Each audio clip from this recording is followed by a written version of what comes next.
आखिर जिंदगी में असली सुखी कौन सा व्यक्ति है? इस विषय पर गौतम बुद्ध की बेहद ही प्रसिद्ध कहानी की शुरुआत करते हैं। हम हमेशा उन चीज़ों के पीछे भागते रहते हैं जो हमारे पास नहीं है। हम भविष्य में उन्हें पाने के लिए लगातार प्रयास करते रहते हैं, लेकिन हम यह भूल जाते हैं कि जिस चीज़ को पाने का हम प्रयास कर रहे हैं उसके कारण हमारा वर्तमान दुखी हो रहा है। हमारे वर्तमान की सारी खुशियां हमसे छिन रही हैं। इस कहानी में आप यह समझ पाएंगे कि किस प्रकार आपका जो वर्तमान है वही सर्वश्रेष्ठ समय है।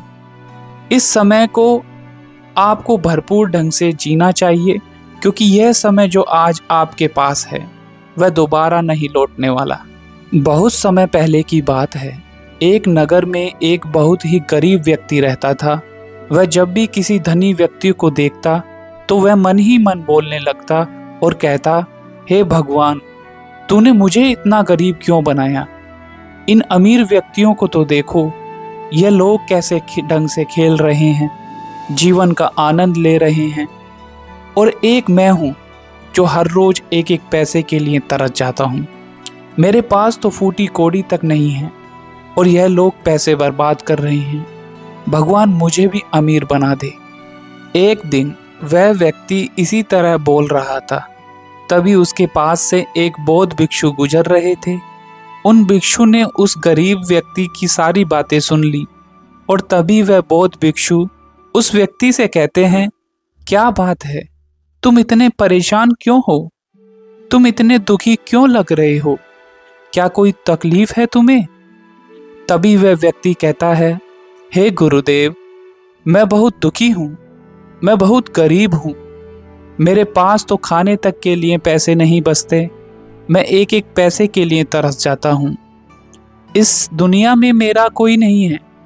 मैं सुखी होना चाहता हूँ। मुझे सुखी होना है, मुझे अमीर होना है। हे गुरुवर, क्या आप मुझे कोई ऐसा उपाय बता सकते हैं जिससे मैं जल्द से जल्द अमीर हो जाऊं और मेरे पास किसी चीज की कमी ना रहे? उस व्यक्ति की यह बात सुनकर उन बौद्ध भिक्षु ने उस व्यक्ति की तरफ ध्यान से देखा और फिर उस व्यक्ति को कहते हैं, तू मेरे साथ चल। इतना कहकर वह भिक्षु उस गरीब व्यक्ति को एक अमीर व्यक्ति के घर ले गए। उस अमीर के घर को देखकर उस गरीब व्यक्ति की आंखें फटी की फटी रह गई। उस गरीब व्यक्ति ने उन भिक्षु से कहा, गुरुवर, इतना अमीर होने के लिए तो मैं कुछ भी कर सकता हूँ। यदि मेरे पास इतने पैसे हों तब तो क्या ही बात है। इस घर में तो कितना आनंद आता होगा। तभी वह भिक्षु मुस्कुराने लगे और उस गरीब व्यक्ति से कहते हैं, इसलिए तो मैं तुम्हें यहाँ पर लाया हूँ। इतना कहते हुए भिक्षु उस व्यक्ति को उस घर के मालिक के पास ले जाते हैं और उस अमीर व्यक्ति से कहते हैं, तुम्हारे पास तो इतना सारा धन दौलत है, इतना आलीशान घर है और सारे ऐशो आराम हैं, क्या तुम सुखी हो? तभी व्यक्ति जरा सा मायूस होकर उन बौद्ध भिक्षु से कहता है, हे गुरुवर, कैसा सुख? केवल धन दौलत होने से सुख तो नहीं आ जाता। मैं तो जन्म से अंधा हूँ और एक अंधे के जीवन में सुख कैसे हो सकता है? सुखी तो वे लोग हैं जिनके पास आंखें हैं, जो लोग इस संसार को देख पा रहे हैं, इसकी खूबसूरती को आंख भर के निहार पा रहे हैं। गुरुवर, मैं तो बस इतना ही चाहता हूँ कि केवल मुझे कुछ पलों के लिए ही सही, लेकिन इस संसार को देखने का अवसर प्राप्त हो। मैं कम से कम एक बार अपने माता पिता, अपने रिश्तेदारों को देख सकूं, और इसके लिए चाहे मुझे मेरी कोई पूरी दौलत ही क्यों ना ले ले, मैं देने के लिए तैयार हूँ। मैं इतना दुखी हूँ जितना दुखी और कोई नहीं हो सकता। हे ईश्वर, आपने मुझे अंधा क्यों बनाया? तभी उन बौद्ध भिक्षु ने उस गरीब व्यक्ति की ओर इशारा करते हुए कहा, तुम्हारे पास एक बहुत दिग्गज अवसर है। यदि तुम चाहो तो केवल अपनी आंखें देकर तुम इस अन्य व्यक्ति की सारी धन दौलत ले सकते हो और उसके बाद तुम भी अमीर बन जाओगे, तुम भी सुखी हो जाओगे, तुम्हें तुम्हारा सुख मिल जाएगा और इस अंधे व्यक्ति को उसका सुख प्राप्त हो जाएगा। तभी वह गरीब व्यक्ति कहता है, नहीं नहीं गुरुजी, आप यह क्या कह रहे हैं? बिना आंखों के मैं अमीर होकर क्या करूँगा? ना गुरु ना, मैं अपनी आंखें नहीं दूंगा। तभी वह बौद्ध भिक्षु उस गरीब व्यक्ति से कहते हैं, एक बार फिर से सोच लो, इतना अच्छा अवसर तुम्हें दोबारा नहीं मिल पाएगा। तभी वह गरीब व्यक्ति कहता है, यदि आपके पास कोई और मार्ग है तो बताइए, अन्यथा मैं अपने घर चलता हूँ। तभी वह भिक्षु उस युवक से कहते हैं, ठीक है, यदि तुम अपनी आंखें नहीं देना चाहते तो कोई बात नहीं, हम कोई और रास्ता निकाल लेते हैं। तभी वह बौद्ध भिक्षु उस व्यक्ति का हाथ धरकर उसे एक और धनी व्यक्ति के घर ले जाता है। इस धनी व्यक्ति का घर पहले वाले धनी व्यक्ति से और भी ज्यादा विशाल था।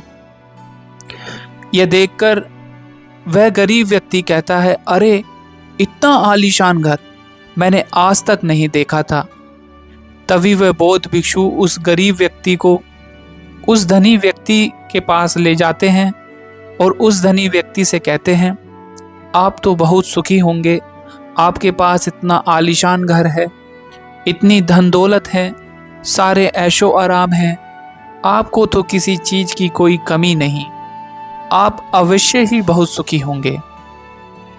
तभी वह धनी व्यक्ति मायूस होकर उन बौद्ध भिक्षु से कहता है, आप यह कैसी बातें कर रहे हैं? आप तो जानते हैं कि मेरे दोनों हाथ काम नहीं करते, मैं अपाहिज हूँ।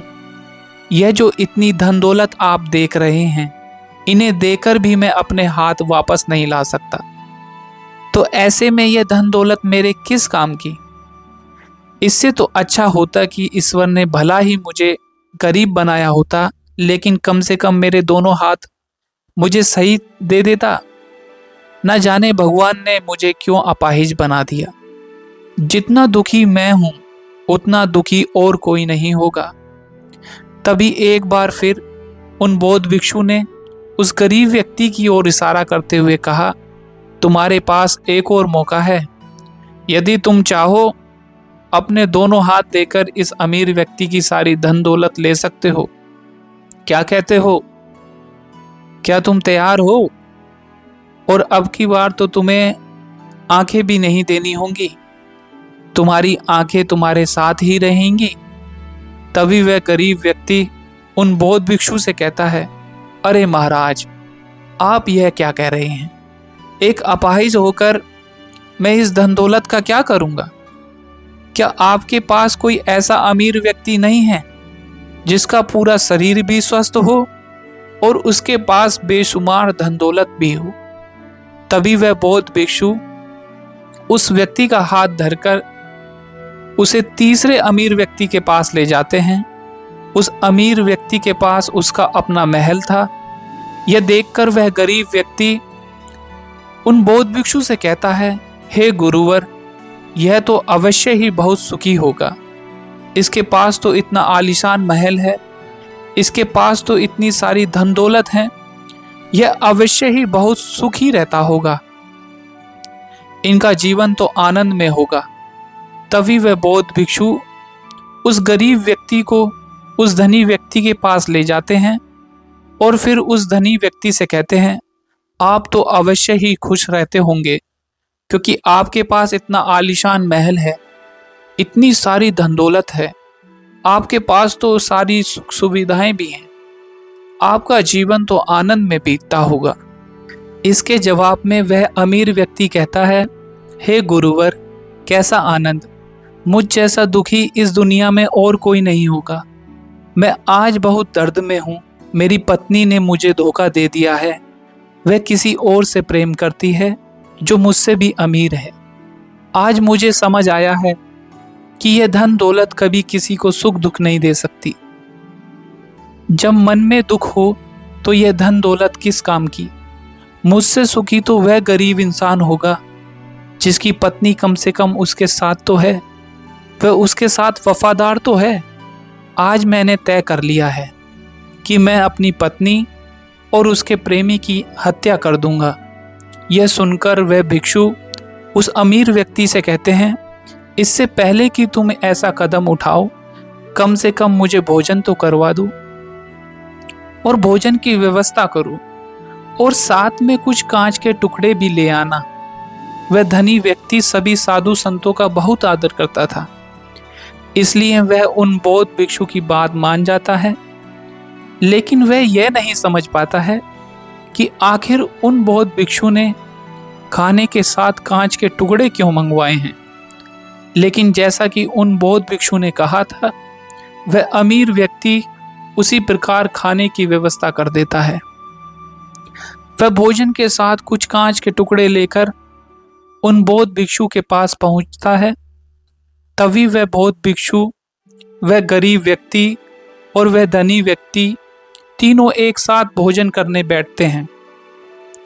और उसी समय बौद्ध भिक्षु कुछ कांच के टुकड़े उठाकर उस अमीर व्यक्ति के भोजन में मिला देते हैं और उससे कहते हैं, लो अब तुम इसे खा सकते हो।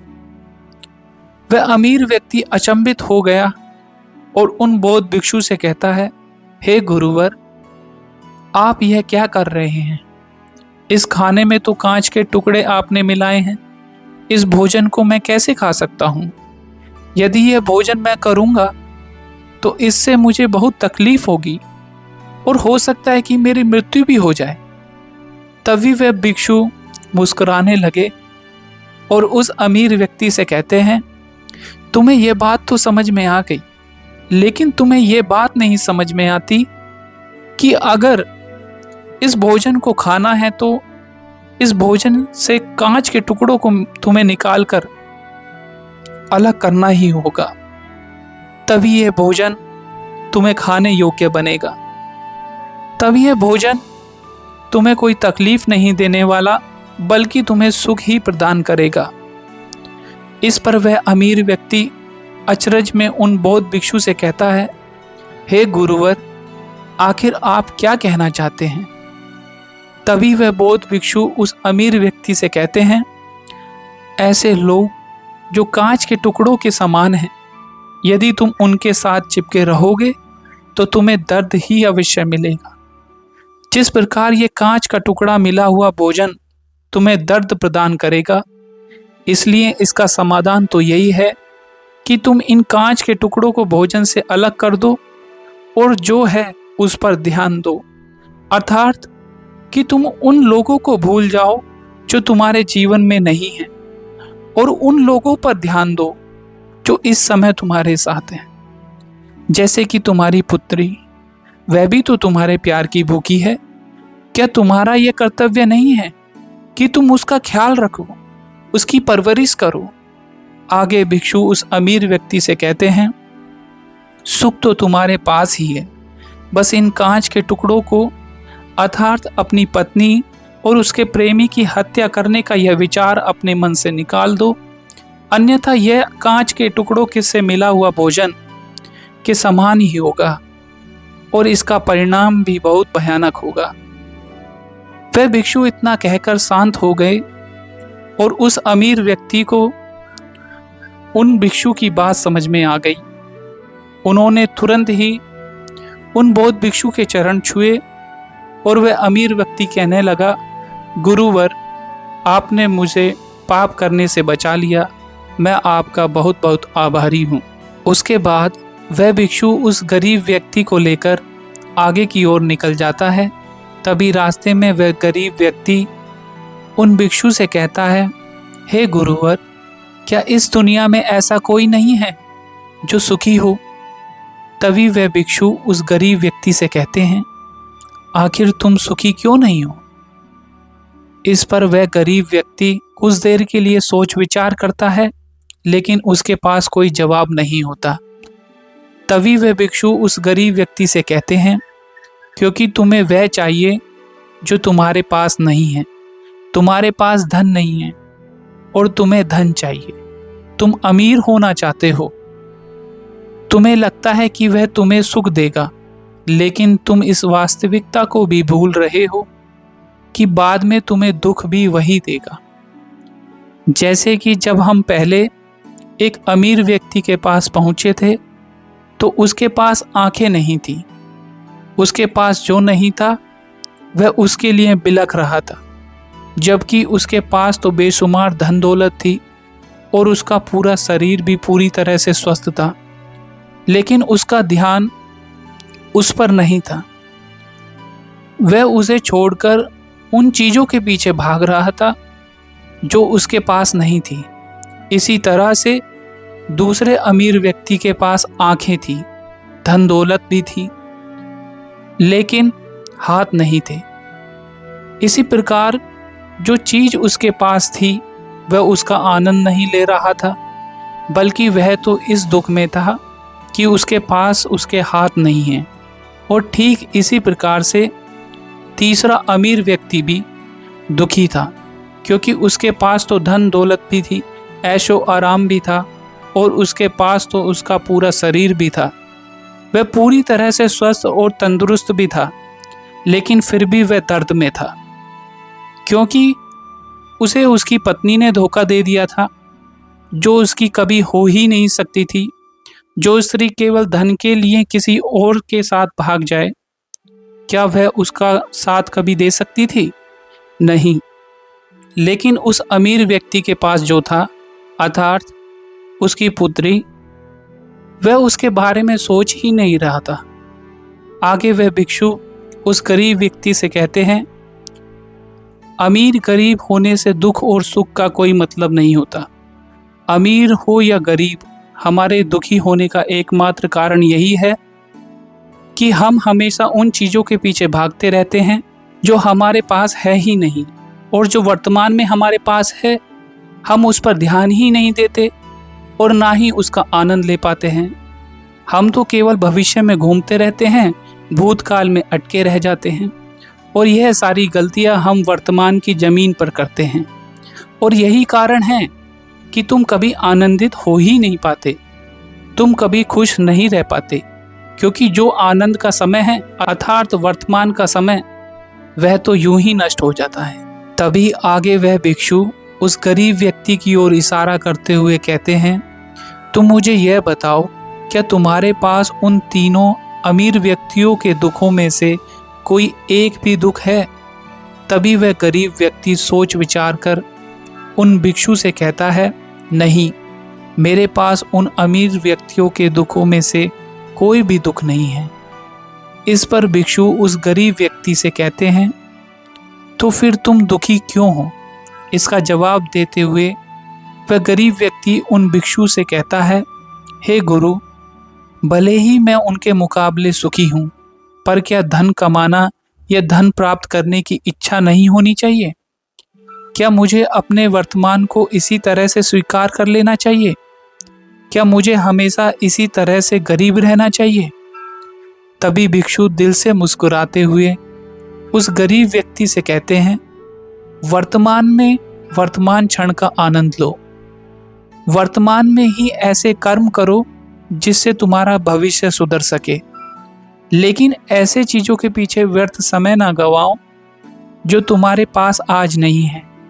जो तुम्हारे पास आज है उसका आनंद लो, और जो तुम पाना चाहते हो उसके लिए केवल कर्म करो, और उस कर्म का फल तुम्हें भविष्य में मिलेगा। यानी इसकी चिंता में भी मत रहना, क्योंकि यदि तुम इसकी चिंता में रहोगे तो कभी सुखी नहीं रह पाओगे। भले ही हालात कितने भी बुरे क्यों ना हो, केवल अपने आज पर ध्यान दो और अपने कर्म मन लगाकर करो। इतना कहकर वह भिक्षु शांत हो गई, और गरीब व्यक्ति को भी उन बौद्ध भिक्षु की बात अच्छी तरह से समझ में आ चुकी थी। वह यह समझ चुका था कि अब से उसे अपने वर्तमान पर ध्यान देना है, उसे अपने वर्तमान को सुधारना है। उसके बाद उस गरीब व्यक्ति ने उन बौद्ध भिक्षु को प्रणाम किया और वापस अपने घर लौट गया। अब से वह गरीब व्यक्ति यह सोचकर हमेशा खुश रहने लगा कि कम से कम वह उन 3 अमीर व्यक्तियों से अधिक खुश है। उसके पास अधिक खुशियों की वजह है हाँ, यह बात और है कि उसके पास धन नहीं है, लेकिन उसके पास ऐसी चीजें हैं